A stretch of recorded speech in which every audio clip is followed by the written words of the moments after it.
Anti-heroes, the bisexuals of the fictional world. These complex characters seem all the rage, leaving traditional heroes in the dust. From characters like Eren Yeager to Dexter Morgan, the world of anti-heroes is just as complex as the characters themselves. The line between good and evil isn't so clear. In the world of anti-heroes, it rarely is. These characters live in the grey areas of morality, constantly wrestling with their inner demons while trying to do what they believe is right. And in this video, we are going to talk about them. But before we go on, don't forget to like and subscribe. Thank you. So who is an anti-hero? An anti-hero simply is a character that lacks traditional heroic qualities like morality and idealism. They are protagonists with noble actions and morals that are motivated by self-interest. They employ less than heroic strategies to achieve their goals. At their core, these characters blend positive and negative traits in a way that feels truly human. They are not perfect saints, but they are not irredeemable villains either. Anti-heroes can be found across different genres and mediums, from literature to film, television, and video games. These characters are often morally ambiguous, and their actions can be heroic and villainous. Consider the stark contrast between a classic hero like Superman and an anti-hero like Tony Soprano. Superman's unwavering moral compass guides his every action, always putting others before himself. Tony Soprano, on the other hand, operates in shades of grey. He's a loving father. It's called a handicap. And a brutal mob boss. You fucking Capable of both tenderness and extreme violence. This complexity is what sets anti-heroes apart and makes them so compelling. Every good anti-hero attracts an audience because of their clear motivation. Like any character, an anti-hero needs something that propels them through the story. This motivation can be personal, such as revenge or redemption, or it can be more abstract, such as a desire to expose corruption or challenge authority. Anti-heroes are not perfect and they should not be portrayed as such.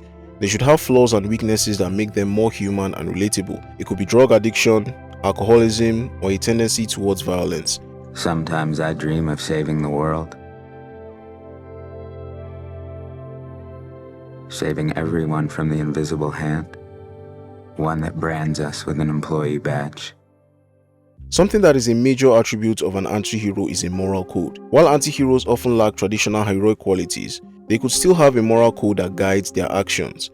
In the case of the Punisher, he only kills criminals. Those who do evil to others, the killers, the rapists, psychos, sadists, you'll come to know me well. For Dr. House, his code is that everybody lies.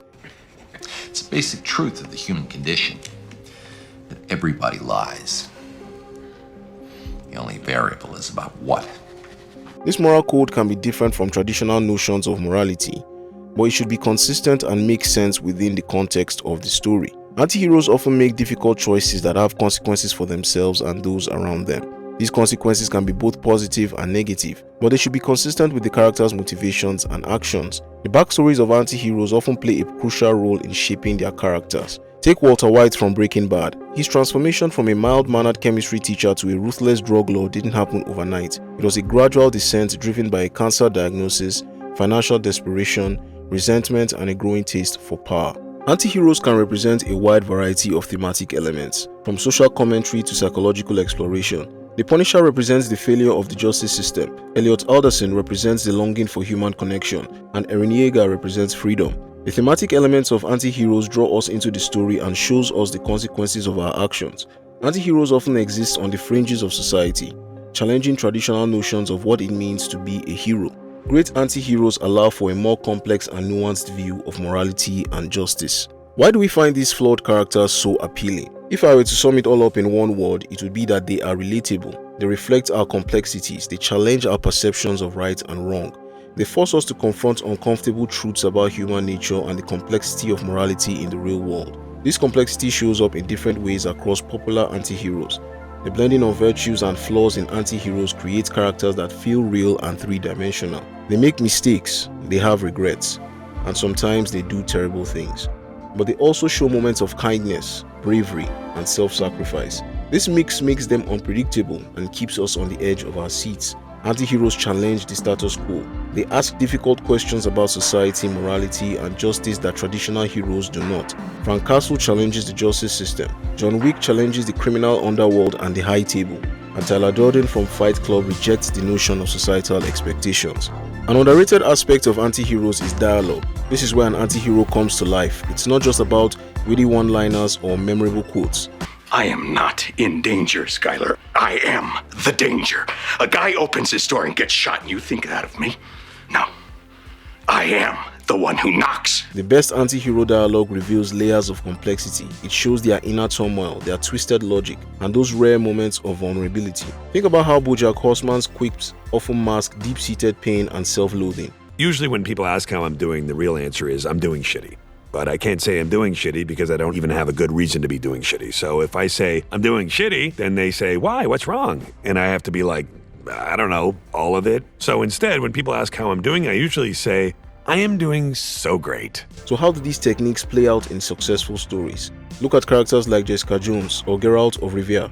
They are not your typical heroes, but their complex motivations and inner struggles keep us coming back for more. These characters don't just entertain us, they challenge our perceptions of right and wrong. The impact of well-crafted anti-heroes goes beyond entertainment. They make us question our moral boundaries and reflect on the complexities of human nature. Ultimately, anti-heroes serve as a powerful tool for catharsis and moral exploration. They challenge us to think critically about our values, confront uncomfortable truths, and navigate the gray areas of morality. In doing so, they not only entertain us, but also contribute to our personal growth and understanding of the human condition. Anti-heroes are just like any other character. They are complex, interesting, and real. They are here to challenge us, to make us think about the nature of good and evil in a world that's rarely black and white. Thank you for watching. What are some of your favorite anti-heroes and why do you like them? Leave a comment below. I would like to get your thoughts. Don't forget to like and subscribe, and I'll catch you in the next one. Peace.